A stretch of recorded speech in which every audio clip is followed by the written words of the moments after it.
Hoje o papo é reto e profundo. A gente vai falar sobre como identificar as forças sombrias que podem operar através das pessoas mais próximas de nós. Amigos, familiares, aqueles que deveriam ser nosso porto seguro, mas que às vezes, sem que a gente perceba, se tornam a fonte da nossa angústia. Existem demônios, padrões de energia que se escondem atrás de sorrisos e abraços.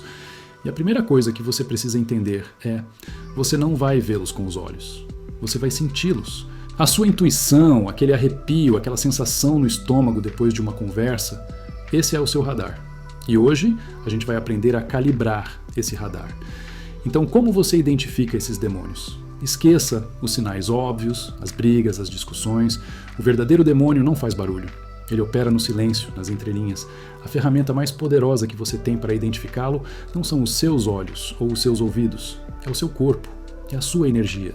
A pergunta que você tem que se fazer, depois de interagir com qualquer pessoa, é: como eu me sinto agora? Eu me sinto energizado, inspirado, mais leve? Ou eu me sinto drenado, pesado, um pouco mais ansioso ou inseguro do que antes? O seu corpo não mente. Ele é o seu detector de demônios. Se você consistentemente se sente mal depois de estar com alguém, mesmo que a conversa tenha sido agradável, você encontrou um. Agora, vamos aplicar esse detector. Pense naquela pessoa que te procura e durante 1 hora despeja um caminhão de problemas e desgraças em cima de você. A conversa inteira é sobre como o mundo é injusto com ela. Você tenta ajudar, dar conselhos, mas nada funciona. E quando a conversa acaba, você se sente exausto, como se tivesse corrido uma maratona. O seu corpo está te gritando. Ele detectou um demônio que se alimenta da sua força vital, o demônio da vítima eterna. Ele não quer solução, ele quer a sua energia. A sua exaustão física, o seu cansaço mental, não é um acaso. É o recibo que o seu corpo te dá depois de ter sido drenado. E o que dizer daquela pessoa que te ama tanto que tenta controlar cada passo que você dá? Ela faz isso com o disfarce do cuidado, do conselho para o seu bem, mas depois de conversar com ela, você não se sente cuidado. Você se sente menor, um pouco mais inseguro das suas próprias decisões, um pouco mais culpado por querer fazer as coisas do seu jeito. O seu corpo reage a essa energia.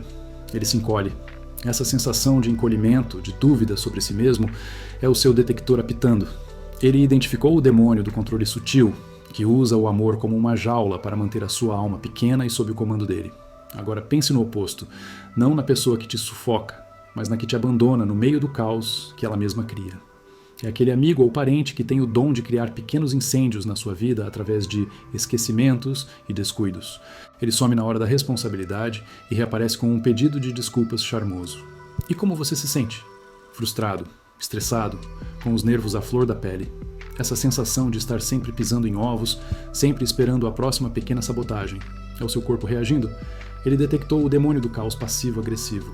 A sua ansiedade não é paranoia. É uma resposta fisiológica a uma ameaça real e constante à sua paz. E tem também aquela pessoa que é como uma nuvem de chuva ambulante.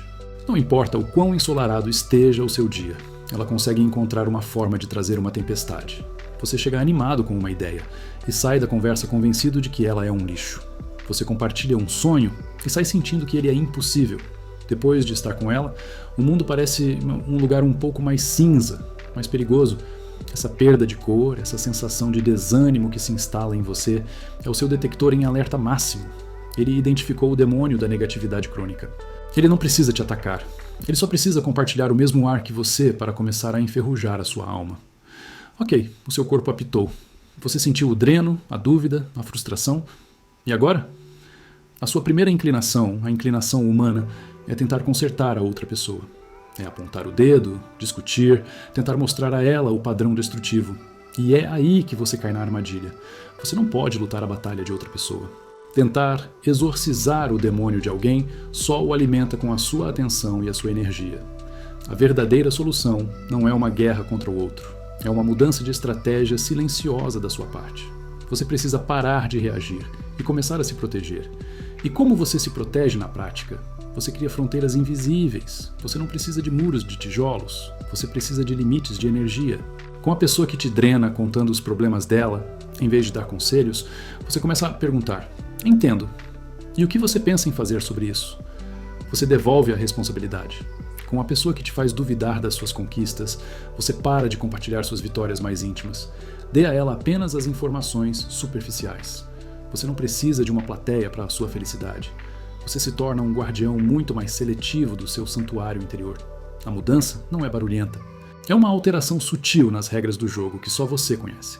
Essa proteção exige que você se torne um mestre do distanciamento consciente. Isso não significa tratar a pessoa com frieza. Significa observar a interação, como se você estivesse assistindo a um filme. Você vê o drama da vítima se desenrolando, você vê a tentativa de controle do manipulador, mas você não entra na cena. Você se mantém como um observador. Essa postura de observador cria um pequeno espaço entre o comportamento da pessoa e a sua reação emocional. E nesse espaço, meu amigo, reside a sua liberdade. Você para de ser um peão reativo no tabuleiro dela e se torna o jogador que escolhe o próximo movimento. E muitas vezes, o movimento mais poderoso é não se mover. E o que acontece quando você muda a dança? A dinâmica de poder se altera completamente. A pessoa, acostumada a se alimentar da sua reação, seja ela compaixão, culpa ou raiva, de repente encontra uma parede de vidro. Ela vê você, mas não consegue mais te acessar da mesma forma. O padrão dela é interrompido. E aqui, duas coisas podem acontecer. Ou a pessoa, sentindo a perda de energia, se afasta e vai procurar outra fonte. Ou, em casos mais raros, a mudança no seu comportamento a força a olhar para o próprio reflexo. Mas, em ambos os casos, o resultado para você é o mesmo. A sua energia para de vazar. O dreno é fechado e você não precisou gritar, não precisou brigar. Você só precisou mudar a si mesmo. E ao fechar esses drenos, você começa a acumular um recurso que nem sabia que estava perdendo em abundância. A sua própria força vital. A sua energia. Você vai se sentir mais calmo, mais centrado. A sua mente, que antes era um campo de batalha cheio de ruído e interferência externa, começa a se silenciar. E nesse silêncio, você começa a ouvir a sua própria voz com uma clareza assustadora. As suas verdadeiras vontades, os seus verdadeiros sims e nãos, que antes eram abafados pelo drama alheio, agora se tornam nítidos. Proteger-se dos demônios dos outros não é só um ato de defesa. É o ato de resgatar a si mesmo e de recuperar o leme da sua própria vida. Então, no final das contas, o mundo espiritual e o mundo psicológico se tocam. Os demônios que falamos aqui são os nomes que damos para as feridas, os traumas e as sombras que as pessoas carregam. E essas energias são reais. Elas têm impacto. Elas influenciam o ambiente. A sua tarefa não é ser um juiz e rotular as pessoas. A sua tarefa é ser um bom guardião do seu próprio jardim. É reconhecer quando uma planta invasora está tentando roubar os nutrientes da sua terra. E ter a sabedoria de não lutar contra a erva daninha, mas de fortalecer as suas próprias raízes e construir uma cerca para proteger o que é seu. A sua sensibilidade não é uma fraqueza. A sua capacidade de sentir a energia dos outros, de se sentir drenado ou diminuído, não é um defeito seu. É o seu sistema de alarme. E você passou a vida inteira ignorando esse alarme, achando que o problema era você. Achando que você era sensível demais, complicado demais. Hoje, você entende. Esse alarme é a sua maior ferramenta de proteção. É a sua bússola interna te guiando para longe das rochas e das tempestades. O problema não é o alarme que toca. O problema é o incêndio que o faz tocar.